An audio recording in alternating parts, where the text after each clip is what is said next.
اعوذ باللہ من الشیطان الرجیم بسم اللہ الرحمن الرحیم الحمد للہ رب العالمین والصلاة والسلام علی اشرف الانبیاء والمرسلین خاتم النبیین شفیع ذنوبنا و طبیب نفوسنا مولانا ابی القاسم محمد وآلہ اللهم صل على محمد وآل محمد وآلہ الطیبین الطاہرین اما بعد رب اشرح لی صدری ویسر لی امری واحلل عقدۃ من لسانی یفقہوا قولی رب زدنی علما والحقنی بالصالحین۔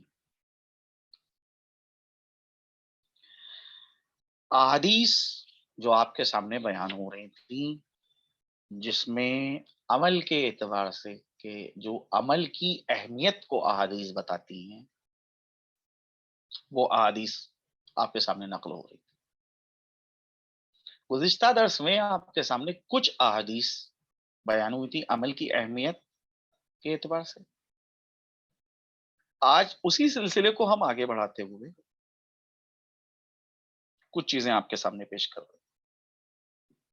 آج کی پہلی حدیث جو حضرت امیر المومنین علی بن ابی طالب علیہ الصلوۃ والسلام سے ہے، جس میں حضرت فرماتے ہیں افضل الاعمال ما اکرہت علیہ نفسک، بہترین عمل وہ عمل ہے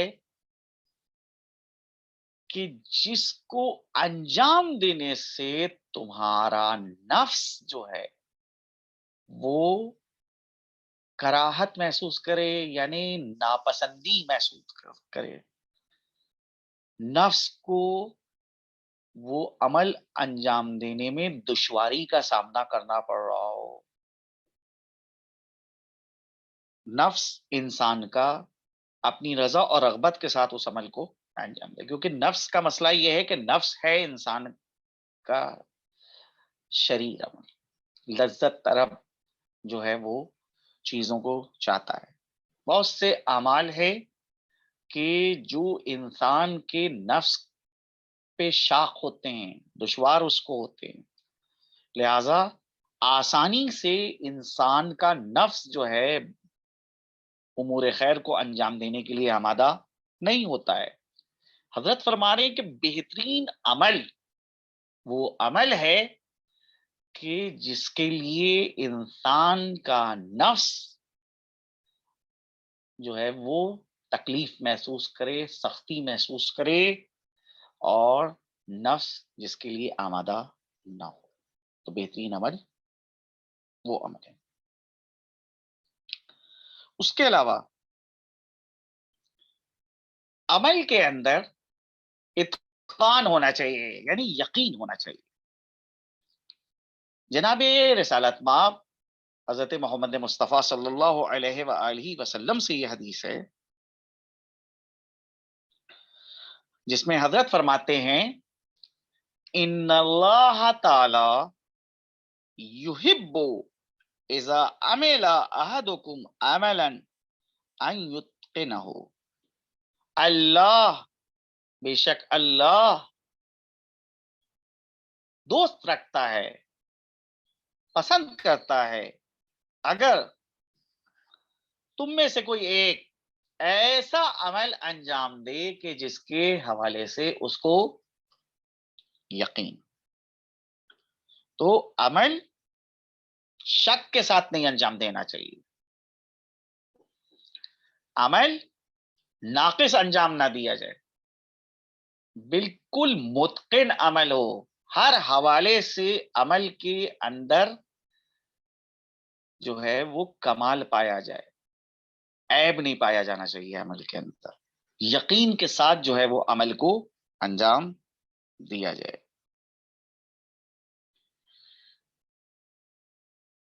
ایک حدیث جو اس ذیل میں ہے کہ وہ افراد کے جن کو ان کا عمل جو ہے وہ فائدہ نہیں پہنچاتا، جس میں سے جناب رسالت مآب سے یہ حدیث ہے ما عمل من لم يحفظ لسانہ، جو اپنی زبان کی حفاظت نہیں کرتا ہے اس کا کوئی عمل قابل قبول نہیں ہے. یعنی بظاہر وہ نماز پڑھ رہا ہے، روزے رکھ رہا ہے، دیگر اعمال انجام دے رہا ہے، لیکن زبان کی حفاظت نہیں کرتا ہے، زبان کے اوپر لجام نہیں لگاتا ہے، تو اس کا عمل بارگاہ خداوندی میں قابل قبول نہیں ہے. عمل کی قبولیت کے لیے ضروری ہے کہ انسان اپنی زبان کی حفاظت کرے، تب جو ہے انسان کا عمل جو ہے وہ بہرحال بارگاہ خداوندی میں قبول ہوگا. یہ چند احادیث تھیں جو آپ کے سامنے جو ہیں وہ پیش کی گئی، اور خداوند کریم سے یہ دعا ہے کہ اللہ سبحانہ و تعالی ہم کو یہ توفیق دے کہ ہم ان احادیث کو سمجھیں اور ان پر عمل پیرا ہو سکیں. ماہ مبارک شعبان شروع ہو گیا، اور اس مہینے کے اندر متعدد مناسبتیں ہیں.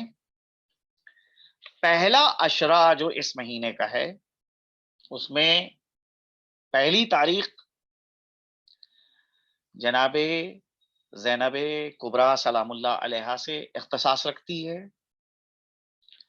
اس دن پہلی شعبان کو جناب زینب کی ولادت ہوئی ہے.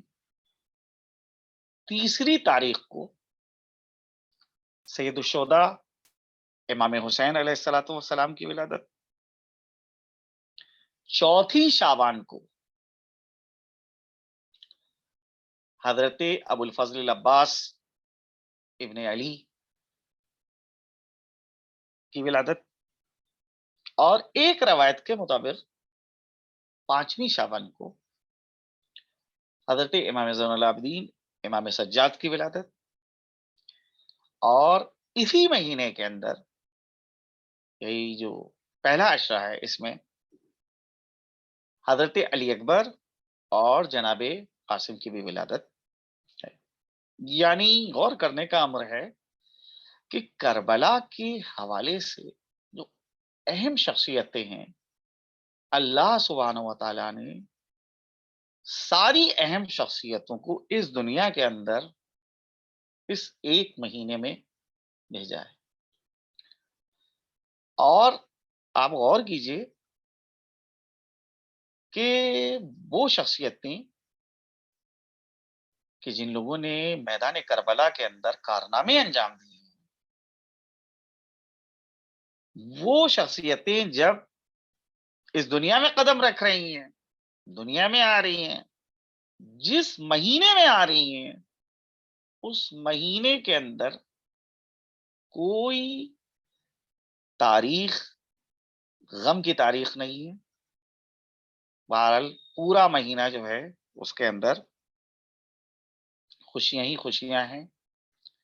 مختلف واقعات رونما ہوئے ہیں کہ جس سے عالم اسلام جو ہے جس پہ خوشیوں کا اظہار کرتا ہے. اسی مہینے میں منجی عالم بشریت کی بھی ولادت. اور بہرحال ماہ مبارک شعبان کے اندر ان شخصیتوں کی ولادت، اور ماہ محرم میں جو ہے 10 تاریخ کو جو ہے شہادت کی تاریخ ہے.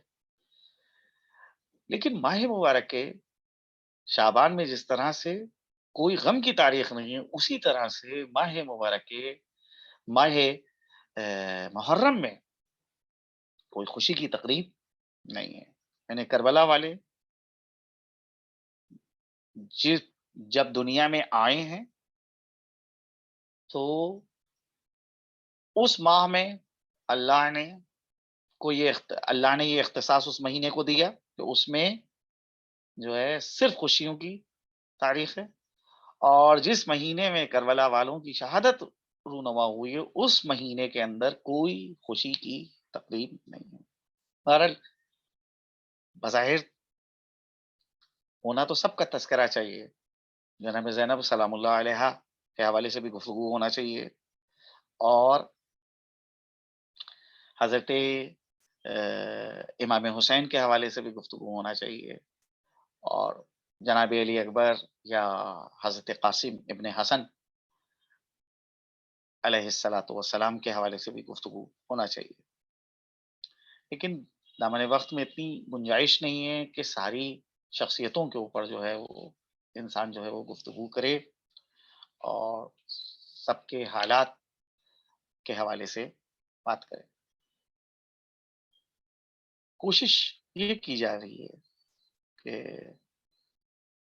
خاص آج کے درس کو جو ہے وہ سید الشہداء حضرت امام حسین علیہ الصلوۃ والسلام سے اختصاص دیا جائے اور ان کے حوالے سے گفتگو کی جائے، کیونکہ بقیہ جتنی بھی شخصیتیں جو اس مہینے میں جن کی ولادت ہے، وہ ساری کی ساری شخصیتیں امام حسین علیہ الصلوۃ والسلام کی پیروکار ہیں، ان کے فرما بردار ہیں، اور حسین ان سب کے امام ہیں، تو لہٰذا امام کا تذکرہ جو ہے وہ اگر کیا جا رہا ہے، ضمنی طور کے اوپر ان شخصیتوں کا بھی تذکرہ اسی ذیل میں ہو جائے گا۔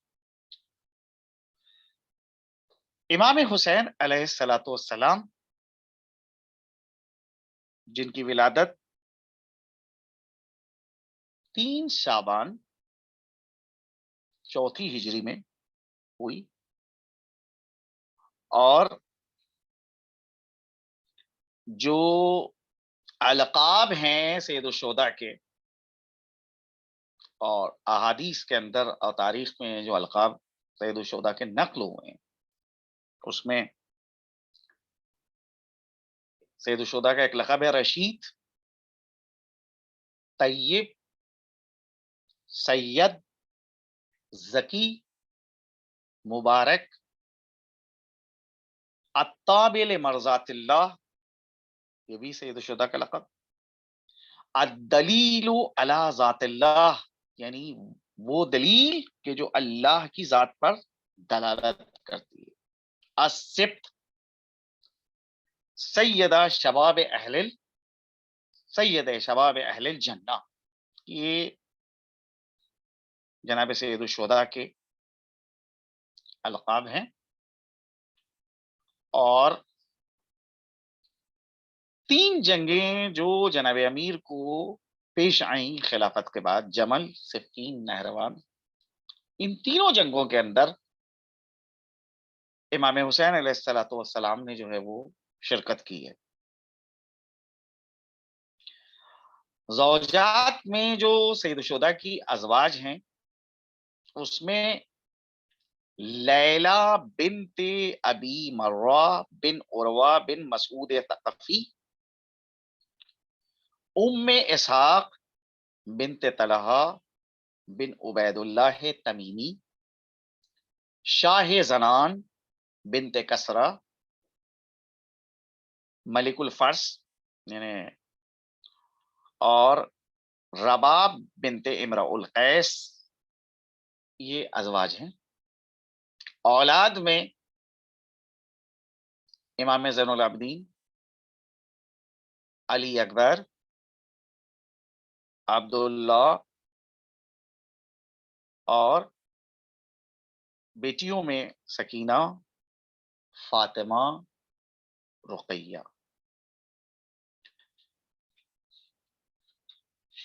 امام حسین علیہ الصلوۃ والسلام کی اگر زندگی کو دیکھا جائے اور آپ کے فضائل اور کمالات کی جانب نگاہ کی جائے، بہرحال وہ آیات کہ جو اہل بیت اطہار کی شان میں قرآن مجید کے اندر نازل ہوئی ہیں، ان تمام آیات میں امام حسین علیہ الصلوۃ والسلام شریک ہیں، چاہے آیہ تطہیر ہو، اس میں امام حسین